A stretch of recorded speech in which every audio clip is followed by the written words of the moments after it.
Jaga selagi masih ada. Bocil ini lagi ngevlog, tapi ada neneknya yang masuk ke kamar. Saat mukbang, neneknya masuk lagi hingga si bocil ini kesal karena merasa terganggu. Tapi beberapa hari kemudian, bocil ini ngevlog main game tanpa ada gangguan dari neneknya. Tapi dia merasa kangen banget guys. Bocil ini melihat ulang video saat diganggu neneknya. Dan tiba-tiba ada yang ngetuk pintu, yaitu neneknya.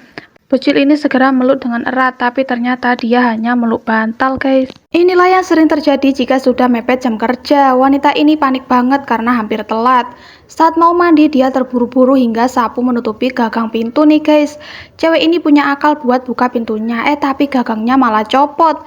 Setelah selesai, wanita ini mulai buat makanan. Tapi di saat seperti ini, kenapa semua barang tidak bisa diajak kerjasama ya guys? Berulang kali alat wanita ini error dan barang-barangnya pada berjatuhan. Bahkan pasangan kaos kakinya pun pisah semua guys. Siapa nih yang persis sama wanita ini ketika kalian terburu-buru nih guys? Ibu ini periksa ke dokter, setelah hasilnya keluar ternyata ibu ini nggak bisa hamil guys. Dia ngelihat di depannya ada seorang wanita yang ketiduran bersama bayinya. Ibu ini nekat, dia nyulik bayi itu.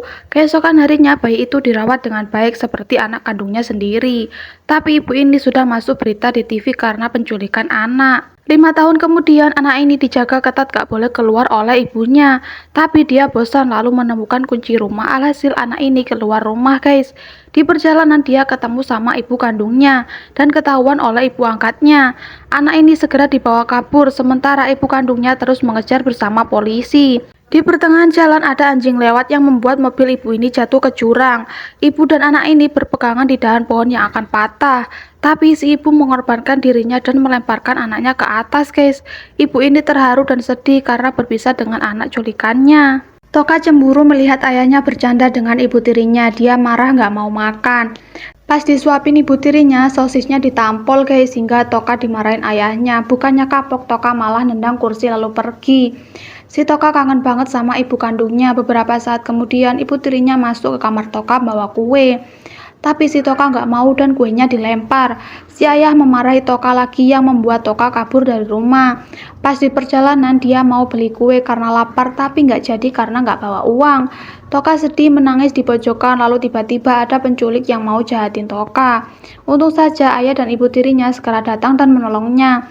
Dari kejadian itu si Toka bisa menerima ibu tirinya guys. Ibu ini terpaksa menjual anaknya karena keadaan yang sangat sulit. Dia berharap anaknya bisa hidup bahagia dan makan enak. Subscribe dulu yuk bagi kalian yang sayang ibu, dan like jika kalian sayang ayah. Subscribe dan like jika kalian sayang keduanya. Tapi tidak sesuai harapan, bocil ini dijadikan pembantu di rumahnya. Dia disuruh cuci baju, nyapu rumah, dan pekerjaan rumah tangga lainnya. Saat waktu makan tiba, bocil ini dipanggil untuk makan, tapi cuma dikasih sisa dan tulangnya aja guys. Ibu ini kangen banget sama anaknya, dia ngintip kegiatan anaknya dari jendela.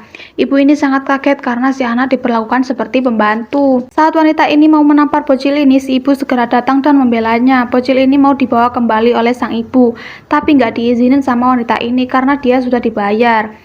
Karena terpaksa, alhasil ibu bocil ini memberikan cincin berliannya ke wanita itu untuk menebus anaknya kembali guys. Para roti ini akan menggembung saat ada orang yang beli supaya dipilih guys. Subscribe dulu yuk, semoga kelak masuk surga, ketik amin di kolom komen ya. Roti ini menyaksikan ketika temennya dimakan oleh manusia. Tanpa disangka si roti ini kaget dan takut. Saat ada pembeli yang datang lagi, dia merubah dirinya jadi penyok biar nggak dipilih. Berulang kali si roti merubah bentuknya hingga dia nggak laku guys. Saat tokonya udah tutup, koki ini memakan roti tadi karena tinggal satu. Awalnya si roti takut, tapi pas sudah dimakan si roti bahagia karena rohnya bisa terbang.